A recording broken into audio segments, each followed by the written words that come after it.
Many MBBS students believe that success means scoring well in exams. But MBBS is not a degree in medical knowledge. It is a journey of becoming a doctor through patient encounters. So let us see how can a medical student expect to arrive there. So as we discussed, clinical experience is central to the training of an MBBS student. It is not optional.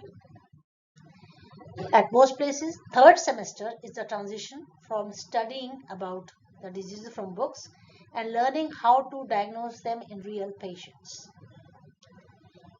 At this stage, usually the student has already studied the preclinical sciences. There is an introduction of paraclinical sciences along with some clinical lectures. So these clinical postings, which usually begin at the third semester, is the time to integrate everything, that is preclinical, paraclinical and clinical sciences, into making diagnosis and patient care. An MBBS student evolves into a real doctor in stages. So you will not become a clinician in a single day. A medical student does not become a clinician in a single day.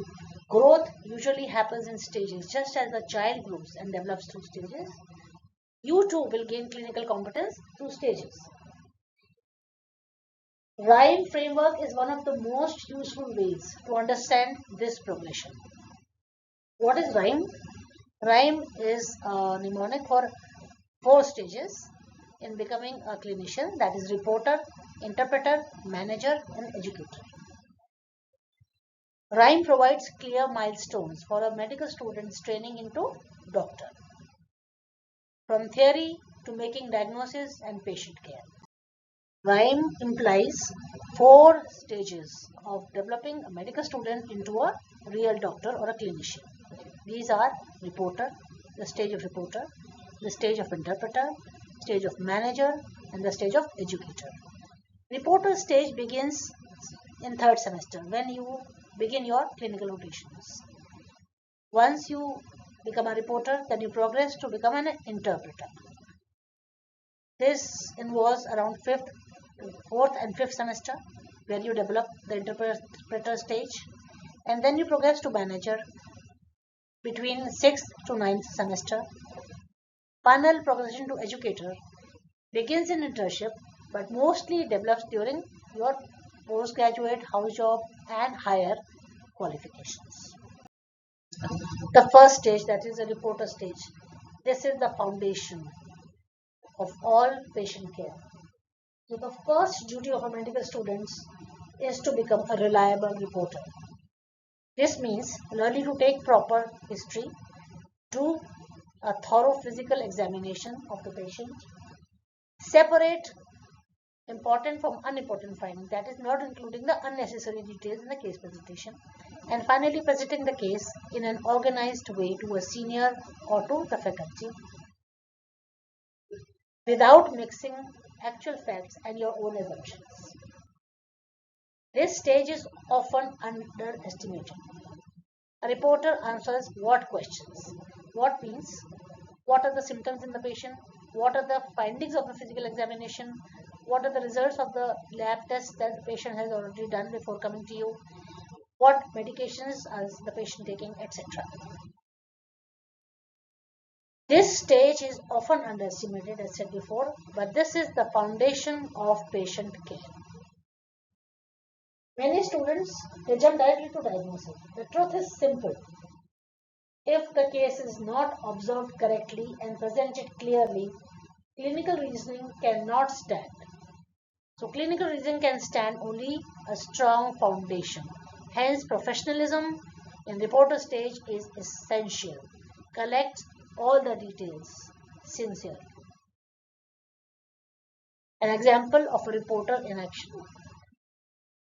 This is a 45-year-old male presented with a chest pain for last 2 hours. The type of pain is crushing and it is radiating to the left arm. On examination, the BP was found to be this. Pulse was 110, respiratory rate was 22 per minute. The last ECG that patient got done showed ST elevation in the leads, second, third leads and an AVF. As you master this data collection and presentation, you now begin to analyze and interpret the information yourself, which means you are progressing slowly towards the interpreter stage. So you are progressing from reporter to interpreter as you keep presenting your cases. This is where the clinical reasoning begins. That is, as you proceed from reporter to the interpreter stage. The next stage is the stage of interpreter, where you now start learning clinically. Once a student can gather accurate information, the next task is to interpret it.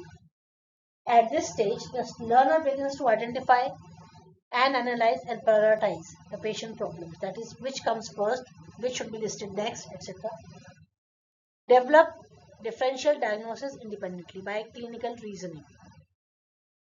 Compare competing diagnosis. So argue for and against each diagnosis that you have developed. Decides the next step in workup.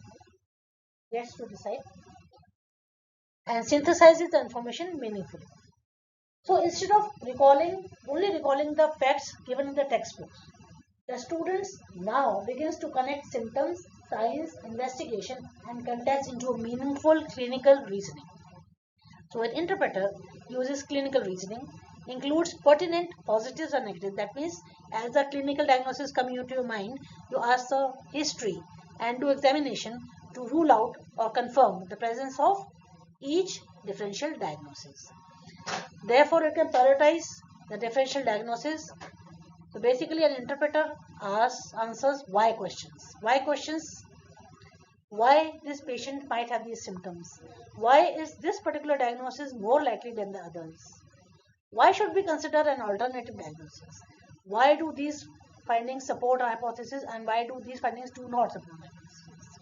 So this is clinical reasoning. An example of interpreter in action: making the differential diagnosis. The patient is likely to have an inferior wall MI given the ST elevation in the inferior leads that has gone previously. However, we should also consider another differential diagnosis of acute pericarditis or maybe even of pulmonary embolism. But among these, MI is most likely because dash whatever findings you report. So this is a step. These are the steps towards building the final diagnosis. So interpreter stage is where you build the differential diagnosis logically and rank the various differential diagnoses in the order of likelihood. Again, instead of only recalling the textbook, you begin to connect symptoms, sign, investigation, and the context of the patient into making a meaningful diagnosis by applying clinical reasoning. So an interpreter begins to identify patient problems, develop differential diagnosis, compare competing possibilities, and justify why one diagnosis is more likely than the another. This is where medicine starts becoming intellectually alive. Next stage is the manager. It develops through 6th semester to 9th semester. In this stage, the student is expected to take action towards making clinical decisions. The student should be able to suggest investigations for ruling out some diagnosis on the list of the differential diagnosis and reaching a final diagnosis. That is, what investigation is required to reach a final diagnosis. This is known as developing the diagnostic plan. Should be able to propose therapeutic interventions and various treatment plans. Should be able to analyze risk-benefit ratios, recognize when urgent action is needed. So, a good doctor at this stage must also decide what should be done next, what can wait, what is dangerous, and what action is in the best interest of the patient. Manager answers how questions. How do we investigate this patient further? How should we treat this condition? How to prioritize multiple problems? How to monitor treatment response, etc. An example of managerial action saying management plan is, given the high suspicion of MI in the previous patient, immediate management includes aspirin, oxygen, morphine, and urgent cardiology consultation. The benefits of the thrombolysis treatment outweighs risks given the presentation, etc., etc. And next we will order echocardiography to rule out pericarditis. So a good doctor must decide what to be done next, what can wait, what is dangerous, and what is in the best interest of the patient. The final stage 4 is the educator stage. Begins to develop in internship, but mostly occurs in the post graduation and beyond, and maybe lifelong during your practice. The complete clinician learns not only to apply knowledge but use evidence-based medicine, that is treatment which is evidence-based, follows treatment guidelines, established guidelines, reflects on the knowledge gaps that are there, can identify the research gaps because the treatment still needs to develop, and then teaches and mentors the juniors. Therefore, because the guidelines are quite specialty specific, most of this stage develops in post graduation. Though some very common cases, even in internship, you will like to know the established guidelines for treatment for some cases which are very commonly seen. So even just an MBBS may be expected to know certain guidelines, but mostly it is speciality based and continues improving practice throughout life. So a student at this level shows consistent level of knowledge of current medical evidence, demonstrates self-directed learning, that is goes back and read about the patient and applies it the next day, and also contributes to others' education, that is teaches the entire team of what he or she read the day before, what they researched. He defines important questions and looks for evidence and shares what they have learned. So they basically answer what if questions. What if the current evidence has changed? So we will go back and read about the case and apply the latest research evidence, etc. As discussed before, this is the expected timeline. Third semester, by the end of third semester, you should master reporter skills. That is the very foundation. Fourth and fifth semester, you develop interpreter abilities, because as you present your cases, you also start thinking logically. From sixth to seventh semester, you transition to manager stage. By the end of ninth semester, you should have, most of the students would have mastered the manager stage.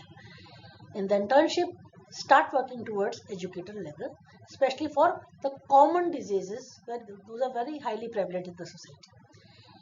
The real educator level develops during post-graduation and during super specialist training, and then maybe persists lifelong. So it is important to know that development into a clinician all through these 4 stages is not linear. You may be at a different rhyme level for different conditions. For common conditions, you may know maybe already at the interpreter level, but if you are at the educator level, you may be at the reporter level for very rare cases. So you can be manager for common conditions, interpreter level for moderately complex cases, and just a reporter for rare or new presentations or new diseases. So don't be disappointed if after attaining at a few stage you are only a reporter for some different disease. So should never be disappointed if you are not at a particular expected level when you are presenting that case, because it is different for different cases. RHYME integrates the 3 domains of knowledge, clinical skills, and attitudes. And professionalism is very important, that you should sincerely make your effort in reaching the level, and hence some people like to call it PRIME instead of RHYME. P for professionalism. So RHYME framework helps you. It provides clear learning objectives at each stage, so you can guide your clinical skill development and not be disappointed that you were not able to make a diagnosis or suggest investigations. It also helps you self-assess your progress. You may not always have a mentor to assess you and tell you your level, and each stage builds on previous competencies, so you will gradually progress and you can assess your progression too. And this also forms a framework for receiving feedback. The person you are presenting the case to will tell you at what level you are. Always learn to take feedback positively. In fact, in my opinion, the more criticized you are during presentation, the better clinician you become. The ultimate goal of RHYME is to develop you into a competent, reflective clinician who can gather data, interpret findings, manage patients, and also can contribute to medical knowledge. This is your path to becoming a doctor.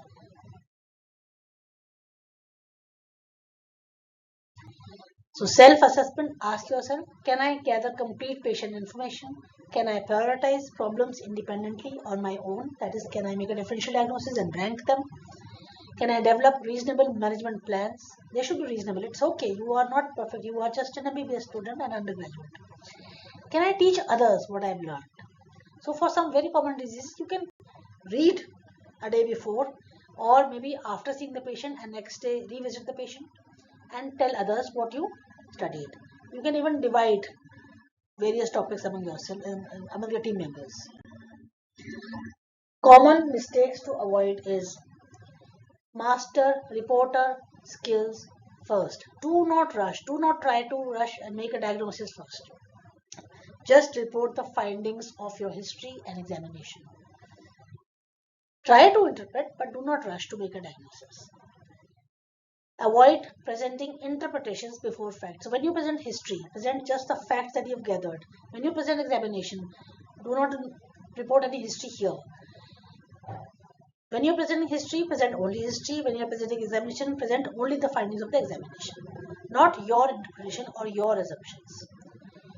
Avoid making management decisions prematurely before your stage has come. Avoid not seeking feedback regularly. Always ask for feedback from seniors. Even if this means you are criticized and you feel sad, but believe me, the more feedback, the more criticism you get, the more better clinician you become. So remember, practice case presentations on a daily basis or at least as often as possible in your postings. These are the references. Thank you.